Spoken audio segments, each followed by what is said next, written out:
Imaginez une unité d'une habileté si hors du commun qu'elle n'a pas seulement remporté des batailles, mais a redéfini les règles mêmes de la guerre. Ses stratégies étaient jugées insensées par les généraux de son temps, ses victoires qualifiées de miraculeuses, et son ultime résistance est devenue une légende qui a traversé l'histoire. Comment une poignée de guerriers a-t-elle pu défier des forces écrasantes et remodeler le concept même de conflit? Pendant des siècles, on nous a enseigné que la guerre était une affaire de nombre, de fer et de haine. On nous a dit que le soldat parfait était celui qui obéissait sans poser de questions, une machine dénuée d'émotions. Mais au IVe siècle avant notre ère, en Grèce antique, une unité d'élite est venue prouver le contraire. Ils n'étaient que 300. Ils n'ont jamais été vaincus pendant des décennies. Et leur secret ne résidait pas dans la haine de l'ennemi, mais dans l'amour absolu qu'ils portaient à l'homme qui se battait à leur côté. Et si les victoires les plus audacieuses de l'histoire militaire avaient été forgées par une unité vouée à un combat d'anthologie, ressentez l'adrénaline des victoires contre toute attente, le choc des stratégies qui ont stupéfié le monde et la profonde tragédie de leur sacrifice ultime. Ce n'est pas seulement de l'histoire, c'est un témoignage de courage inébranlable et d'innovation sans précédent. Voici l'histoire du bataillon sacré de Thèbes, les hommes qui ont brisé l'invincible Sparte. Pour comprendre l'ampleur de leur exploit, il faut d'abord comprendre le monde dans lequel ils vivaient. Nous sommes au début du IVe siècle avant JC, la Grèce est sous la domination totale de Sparte. Les Spartiates ne sont pas de simples soldats. Ils sont élevés depuis l'enfance pour la guerre. Ils ne travaillent pas, ne cultivent pas la terre, ils s'entraînent. Personne n'ose les affronter en bataille rangée. Leur réputation seule suffit à gagner des guerres, avant même que le premier coup de lance ne soit porté. C'est dans ce contexte désespéré que la cité de Thèbes cherche une solution. Comment vaincre une armée de machines à tuer? Un homme, le général Gorgidas, a alors une idée qui va à l'encontre de toutes les conventions militaires de l'époque. Il décide de créer une force sans pareille. Au-delà des conventions, qu'est-ce qui rendait cette unité fondamentalement différente de ses contemporaines? La réponse réside dans son recrutement unique. Gorgidas ne cherche pas les hommes les plus forts physiquement, ni les mercenaires les plus expérimentés. Il recrute des couples. Le bataillon sacré est composé de 150 paires d'hommes, l'Éraste, le plus âgé, et l'Éromène, le plus jeune. L'idée repose sur une psychologie humaine profonde. Un soldat ordinaire peut fuir le champ de bataille s'il a peur de son commandant ou de la mort. Mais Gorgidas parie sur le fait qu'un homme n'abandonnera jamais son aimé. Il préférera mourir 1000 fois plutôt que de paraître lâche aux yeux de celui qu'il aime. Comme l'a écrit Platon, une armée composée d'amants conquérait le monde entier. Ce lien indéfectible allait devenir le ciment de la force de frappe la plus redoutable de l'Antiquité. Leurs origines sont modestes, mais leur entraînement est rigoureux. Installés dans la Cadmée, la citadelle de Thèbes, ils vivent aux frais de l'État. Ils s'entraînent à la lutte, à la course et au maniement des armes du matin au soir. Mais plus que cela, ils développent une cohésion d'esprit totale. Ils apprennent à bouger comme un seul organisme. Là où les autres armées sont des assemblages d'individus, le bataillon sacré devient une entité unique, liée par le sang et l'affection. Les premiers signes de génie ne tardent pas à apparaître lors d'opérations préliminaires moins connues. Au début, ils sont dispersés sur le front pour renforcer le moral des autres troupes. Mais très vite, leurs commandants réalisent que leur véritable potentiel réside dans leur concentration. Ils ne sont pas faits pour être dilués, ils sont faits pour être le fer de lance, le point d'impact. C'est alors qu'arrive le moment de vérité. L'année est 375 avant notre ère, la bataille de Tégir. C'est ici que la légende commence véritablement. Pélopidas, le chef charismatique qui a succédé à Gorgidas, se retrouve piégé dans un défilé étroit. En face de lui, 2 moras spartiates. Pour vous donner une idée, c'est une force au moins 2 fois supérieure en nombre à celle des Thébains. À cette époque, voir une armée spartiate supérieure en nombre signifiait la mort assurée. Un éclaireur thébain court vers Pélopidas, le visage blême, et crie « Nous sommes tombés entre les mains de l'ennemi ». La réponse de Pélopidas est entrée dans l'histoire et résume à elle seule l'esprit du bataillon. Il le regarde calmement et répond « Non, ce sont eux qui sont tombés entre les nôtres, Briser le siège face à une supériorité numérique écrasante exigeait une tactique nouvelle. Au lieu d'étendre sa ligne pour égaler celle des Spartiates, Pélopidas fait l'inverse. Il condense ses hommes. Il forme une masse compacte, impénétrable, une pointe de diamant. Il ordonne la charge, non pas sur l'ensemble de l'armée ennemie, mais sur un point précis, les commandants spartiates. Le choc est d'une violence inouïe. La discipline spartiate, habituée à des combats linéaires, ne sait pas comment réagir face à cette fureur concentrée.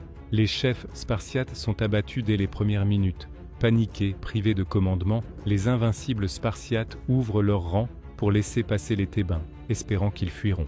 Mais Pélopidas ne fuit pas. Il se retourne et massacre les flancs exposés de l'ennemi. Pour la première fois dans l'histoire grecque, une force spartiate est vaincue par une armée inférieure en nombre. Le mythe de l'invincibilité spartiate vient de se fissurer, mais ce n'était que le prélude. Le véritable tremblement de terre géopolitique survient 4 ans plus tard, en 371 avant notre ère, dans la plaine de l'Euctre. C'est là que le bataillon sacré et ses généraux vont redéfinir la guerre. Imaginez la scène. L'armée spartiate au grand complet, dirigée par le roi Cléombrote, fait face aux Thébains. Les Spartiates sont 10 000, les Thébains à peine 6 000. Selon toute logique militaire, c'est un suicide. Mais les Thébains ont à leur tête Épaminondas, un génie tactique, et Pélopidas, le cœur guerrier du bataillon. C'est ici qu'ils déploient le flanc. Le flanc fantôme, une manœuvre si audacieuse qu'elle est encore étudiée aujourd'hui sous le nom d'ordre oblique. Traditionnellement, les meilleurs soldats d'une armée grecque étaient haut placés sur l'aile droite. C'était la place d'honneur. En face, l'ennemi faisait de même. Les batailles étaient lentes et donc une sorte de lutte rotative où l'aile droite de chacun battait l'aile gauche de l'autre. Épaminondas décide de briser cette règle sacrée. Il prend ses meilleures troupes, y compris le bataillon sacré, et les place à gauche, face à l'élite spartiate. Et au lieu de former une ligne classique de 8 ou 12 rangs de profondeur, il crée une colonne monstrueuse de 50 rangs de profondeur. C'est un marteau gigantesque prêt à s'abattre. Pendant ce temps, il ordonne à son aile droite, plus faible, de reculer lentement au moment où la bataille commence. C'est le flanc fantôme. Il refuse le combat, empêchant l'ennemi de les engager. Quand l'ordre d'attaque est donné, la colonne massive thébaine percute l'aile droite spartiate avec la force d'un train de marchandises. Le bataillon sacré, mené par Pélopidas, agit comme la pointe de la lance. Il vise directement le roi. La pression est telle que la formation spartiate explose littéralement. Le roi Cléombrote est tué. En moins d'1 heure, la puissance qui dominait la Grèce depuis des siècles est anéantie. Ils ont redéfini la logistique et la tactique. Ce n'est plus le nombre qui compte, c'est la concentration de la force au point décisif. Qui étaient les architectes de cette disruption? Il est crucial de parler des esprits à l'origine de cette puissance. Pélopidas et Épaminondas formaient un duo fascinant. Pélopidas était l'homme d'action, riche, athlétique, courageux jusqu'à la témérité, adoré de ses soldats car il partageait leurs dangers. Épaminondas était l'intellectuel, pauvre, ascétique, un philosophe pythagoricien qui ne s'est jamais marié. Ensemble, ils étaient l'épée et le bouclier de Thèbes, mais leur guerre n'était pas seulement physique. Ils allaient bien au-delà de la puissance de feu. Ils étaient des maîtres de la guerre psychologique. Après l'Euctre, ils ont envahi le territoire de Sparte, chose impensable auparavant, et ont libéré les Ilotes, les esclaves qui faisaient tourner l'économie spartiate. Ils n'ont pas seulement battu l'armée ennemie, ils ont détruit son système social et économique. Ils ont brisé le moral de l'ennemi en prouvant qu'il était faillible. Les échos de leur méthode résonnent encore dans la guerre moderne. L'idée de concentrer une force écrasante sur un point faible de l'ennemi, le Schwerpunkt des tacticiens allemands, l'utilisation de troupes d'élite pour décapiter le commandement adverse, tout cela trouve ses racines dans les plaines de Béotie. Cependant, comme toutes les grandes tragédies, l'ascension fulgurante du bataillon sacré portait en elle les germes de sa propre fin. Le destin est parfois cruellement ironique. Pendant que Thèbes célébrait ses victoires, un jeune prince macédonien était retenu en otage dans la cité. Il était bien traité, il observait, il apprenait. Il regardait le bataillon sacré s'entraîner. Il étudiait l'ordre oblique d'Épaminondas, Ce jeune homme s'appelait Philippe. Il allait devenir Philippe II de Macédoine, le père d'Alexandre le Grand. C'est ce jeune élève qui allait devenir le maître de leur destruction. Nous arrivons maintenant au creuset de leur héritage, leur dernier combat. L'année est 338 avant notre ère. La tempête qui se préparait depuis des années éclate à Chéronée. Philippe II a transformé la Macédoine en une superpuissance militaire, en utilisant et en améliorant les tactiques qu'il a apprises des Thébains eux-mêmes. Il a allongé les lances pour créer la Sarisse, rendant sa phalange intouchable. Face à lui, une coalition de cités grecques tente désespérément de sauver leur indépendance. À l'aile droite de la ligne grecque, à la place d'honneur, se tient le bataillon sacré. Ils sont toujours invaincus, 30 années de victoire. Ils sont la légende vivante de la Grèce. La bataille s'engage. C'est un carnage. La phalange macédonienne est un mur de piques infranchissable.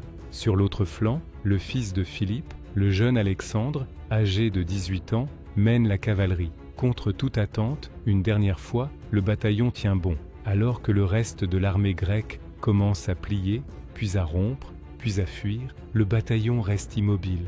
Le récit de cette bataille finale est bouleversant. Les alliés athéniens s'enfuient, les mercenaires désertent. Le bataillon sacré se retrouve seul. Un îlot de 300 hommes, au milieu d'une marée montante de 30 000 Macédoniens. La logique militaire, l'instinct de survie, tout aurait dû les pousser à la reddition. La bataille était perdue. La guerre était finie. Pourquoi mourir? Mais c'est là que la nature unique de cette unité prend tout son sens. Ils ne se battaient pas pour un roi, ni pour un salaire, ni même pour la victoire à cet instant précis. Ils se battaient pour l'homme à côté d'eux. L'historien Plutarque nous raconte qu'ils ont fait face à la cavalerie d'Alexandre et à la phalange de Philippe sans reculer d'un pouce. Encerclés, épuisés, leurs lances brisées, ils ont tiré leurs épées. C'était le sacrifice ultime. Ils sont tombés les uns après les autres, protégeant le corps de leur aimé jusqu'au dernier souffle. Quand le silence est retombé sur la plaine de Chéronée, les 300 gisaient morts. Ils étaient alignés en rang parfait. Même dans la mort, ils avaient gardé leur formation. Ils n'avaient pas fui. L'impact de ce sacrifice dépasse l'entendement. Après la bataille, Philippe II, le vainqueur, inspecte le champ de mort. Il est un guerrier endurci, un homme qui a vu 1000 atrocités. Mais lorsqu'il arrive à l'endroit où le bataillon sacré a combattu, il s'arrête. Il voit ces hommes entassés les uns sur les autres, unis dans la mort comme ils l'étaient dans la vie. Il comprend qui ils sont. On raconte que le roi de Macédoine a pleuré. Devant ses généraux, il a prononcé cette malédiction qui résonne encore: « Périsse misérablement quiconque soupçonne ces hommes d'avoir fait ou subi quelque chose de honteux. » Même le conquérant qui les a détruits ne pouvait s'empêcher de s'incliner devant leur vertu. Quelle est leur empreinte indélébile sur l'histoire? Au-delà du champ de bataille, leur philosophie a influencé la doctrine militaire mondiale, mais c'est le mythe qui perdure qui nous captive le plus. En 1818, des archéologues ont fouillé le site de Chéronée. Ils ont trouvé un gigantesque lion de pierre, un monument funéraire. Et sous ce lion, ils ont trouvé les restes de 254 hommes, disposés sur 7 rangées. C'était eux, la preuve physique que la légende était vraie. Leur histoire continue d'inspirer parce qu'elle touche à quelque chose d'universel. Elle nous parle de la tension entre la fragilité de l'amour et la brutalité de la guerre. Elle nous montre que la plus grande force d'un être humain n'est pas sa capacité à haïr, mais sa capacité à aimer. Une dernière leçon nous parvient à travers les millénaires, ce que leur existence nous enseigne sur le courage. Le vrai courage n'est pas l'absence de peur. Le vrai courage, c'est de trouver quelque chose qui est plus important que la peur. Pour les 300 du bataillon sacré, cette chose était la loyauté envers l'autre. Ils ont redéfini la guerre, ils ont gagné l'impossible, et quand la fin est arrivée, ils ont choisi de mourir ensemble plutôt que de vivre séparés. Ils étaient l'armée des amants, et tant que nous raconterons leur histoire, ils resteront invaincus.